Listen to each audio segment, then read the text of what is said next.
A Rancho Cordova woman settled a lawsuit last month after being shot and wrongfully jailed by the Rancho Cordova police. This story hits close to home as I have dealt with and posted Rancho police on my page before. Last year, Kyriana Lyles called the police for help when her dog went missing. Unfortunately, she found out the hard way that the police are not here to help. Instead of getting help, she found herself in a nightmare.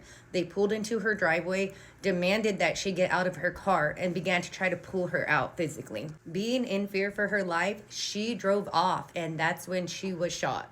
She was then thrown in jail and charged with assaulting officers. Kyriana spent 6 months in jail and was acquitted by a jury. After the jury acquitted her earlier this year, she turned around and filed a civil rights lawsuit against Rancho PD, who is staffed by the Sacramento County Sheriff's Department. And I must say, I have never seen such a speedy settlement, especially in Sacramento. Anybody who knows or has sued any law enforcement agency knows. Even with my own family, it took 7 years for a settlement to take place. And of course, the initial narrative did not reflect what we just saw in the body cam.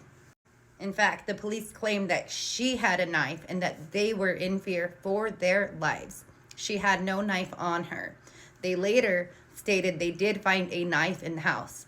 Of course, there's going to be knives in houses. So here we have another case of excessive force and of a wrongfully jailed person that they were trying to wrongfully convict.